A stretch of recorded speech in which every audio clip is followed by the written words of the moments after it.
Good morning, everyone. This is Patricia Lounsbury from New Brunswick, Canada.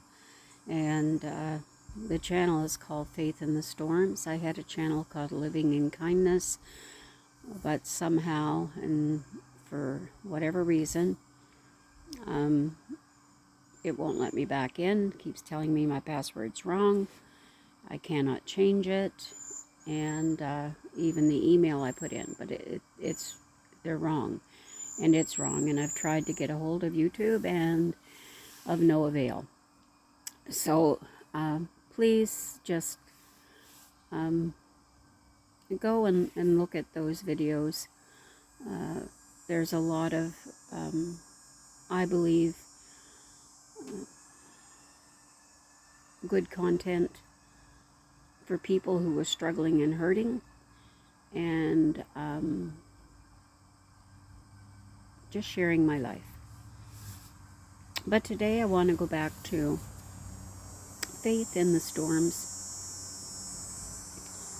I have had so many storms in my life, and I guess we all do, and it's how we face it. I know my very first storm in life was, I believe, when I was 13, just turned 13.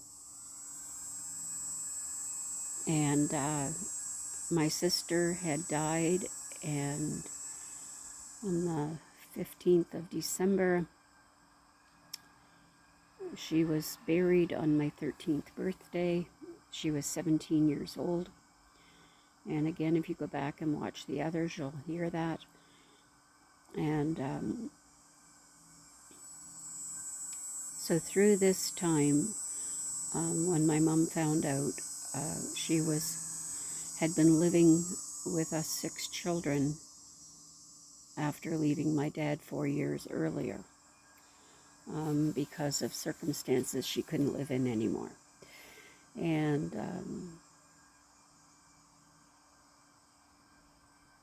she got a home prepared for us. She wasn't able to go on any kind of family resources from the government because she was considered a deserter back in 1962 of the marriage. And it took about 2 years before she got any assistance, and only because family and friends had, I believe just family probably, had written to the government, a certain guy in government, and that helped her get some money to be able to stay home with us 6 children. In the meantime, my eldest sister,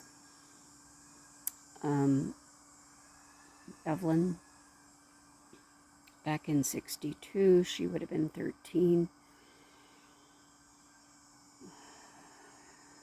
Probably when she was 14, she looked after us children and those who weren't going to school because my mother had to work.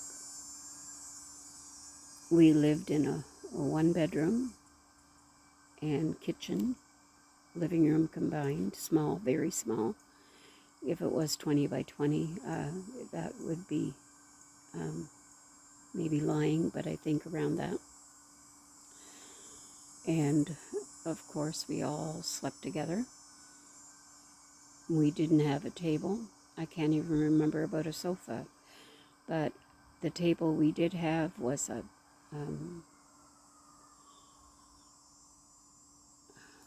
oh golly, maybe 3 feet wide. No, I don't even think it would be 3 feet wide. Maybe 2.5 feet wide by maybe 3 or 4 feet long. And that was something that she had, like years ago, maybe something like a corner table. That's what we ate on. We sat on the floor and ate. And did we think we were poor? No. We had love. and she was a happy,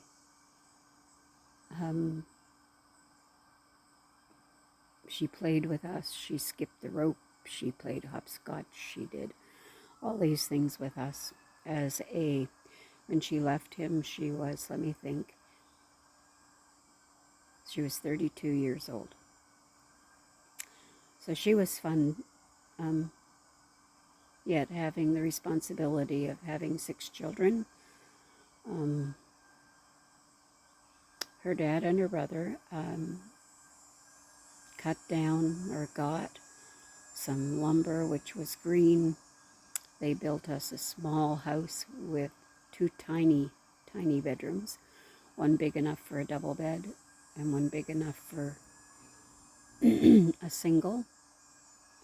And that's what the bedrooms were. My mother and 4 of us children in one bed, and my 2 eldest sisters in the other.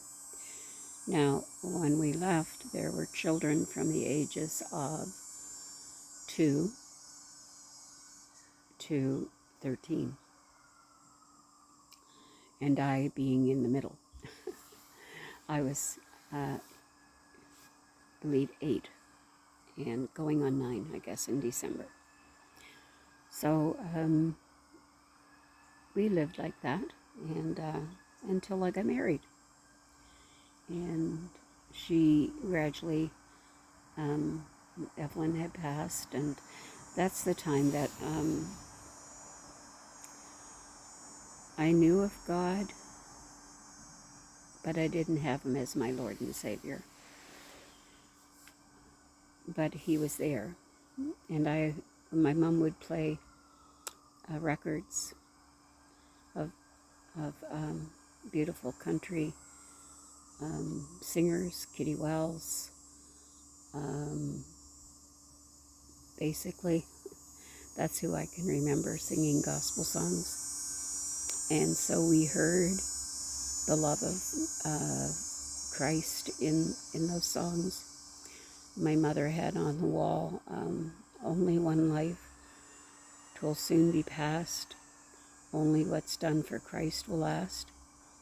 And I could look at that every morning when I sat at the old wood stove, and probably waiting to go to school in the morning or any other time that I was sitting there. But when my sister passed, it was so devastating on my mother that she couldn't be alone to look after us other 5 children. So we went down the road, not very far, not even an eighth of a mile, to stay with my grandparents, who had 3 other children still living at home. Maybe 4, I guess, at that time. 4 other children still living at home. And they had bedrooms, open rooms upstairs for everybody to sleep in. Now, after the funeral, that was in December of 19th, my birthday, and the funeral and her burial. Normally they wouldn't bury somebody at that time of year because of the ground freezing, but they knew that everybody knew that my mom couldn't go through this twice,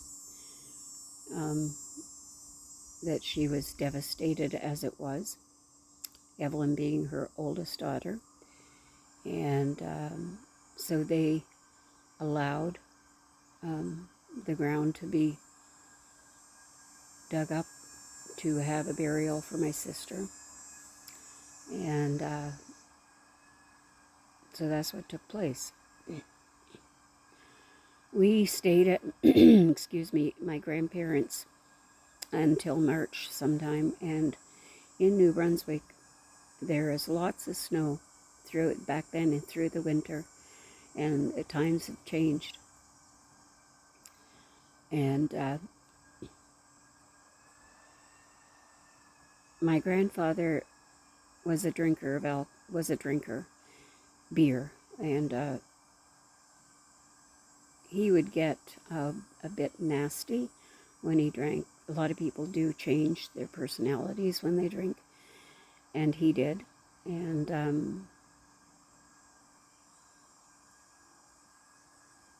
at one point during that time, my grandfather wanted me and his youngest daughter, which was a year younger than I, because my mom's mom had a large family of 10, I think, or more, and Christine being the youngest. Now, he wanted us to go somewhere with him, which was a short walk up to another gentleman's home. And when we got outside and started going the driveway, my grandfather sent my youngest aunt back home, which I thought was strange because, again, I couldn't understand why. And I knew something was wrong. My spirit told me something was wrong. But you obey your elders, right? Well, he wanted to sexually assault me and tried. And to this day, I have put a lot of that out of my mind, other than him trying. And because he was drinking, it was, I don't think he was able, but it was the intention. It was him trying. It was this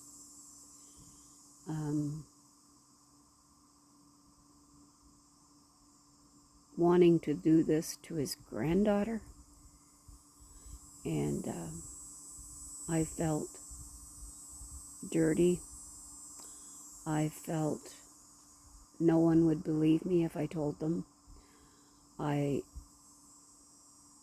thought I was, when you feel like even your grandfather would do this to you, that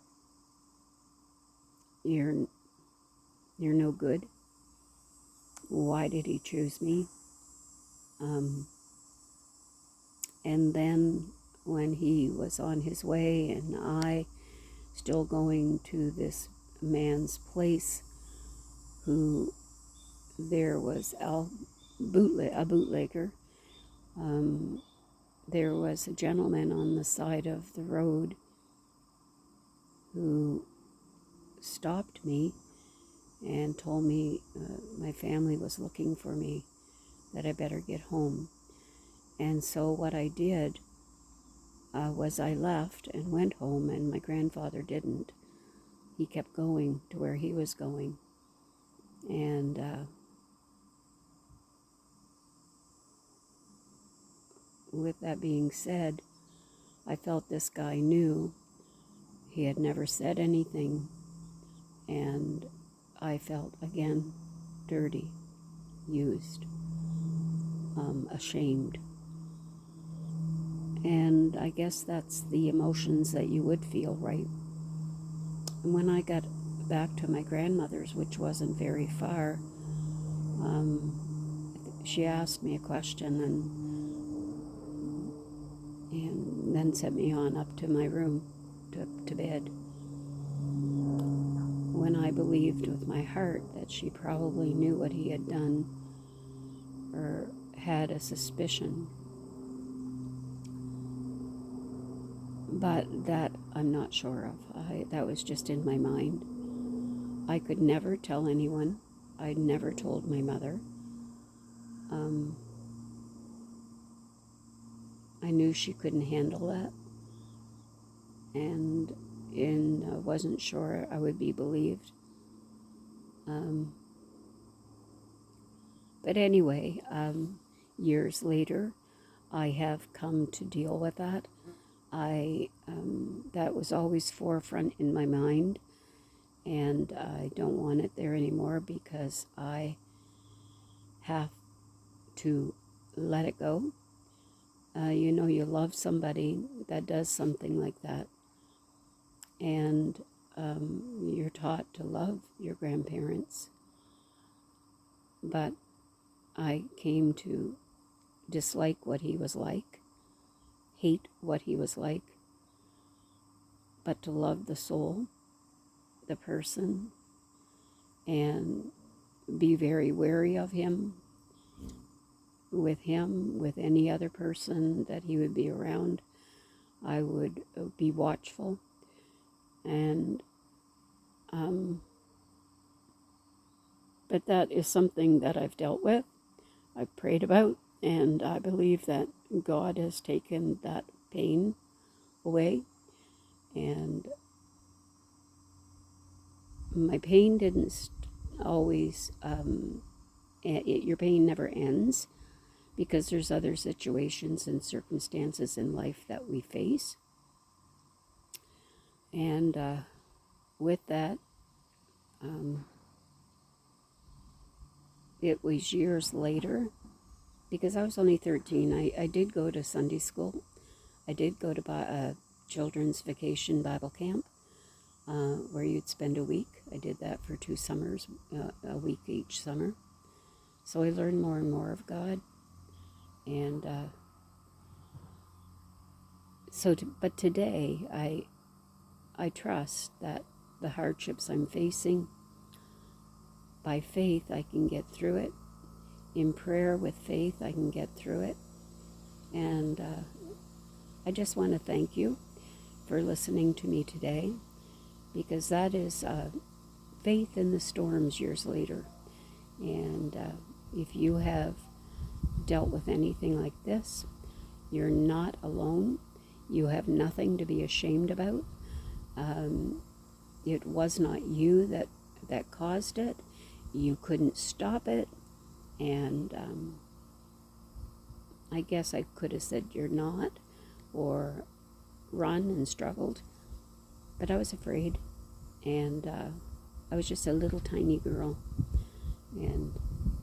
But anyway, have faith today that God will carry you through in your times of pain and hurt and sorrow, that he is there, that he loves you, and that he has a plan for your life. And he just wants you to come to him, turn from your sin, ask for forgiveness, and walk with him, take his hand, and he will guide and strengthen us through his word, through prayer, and through fellowship, and telling your story. So God bless you all, and have a wonderful, wonderful Wednesday. Bye for now.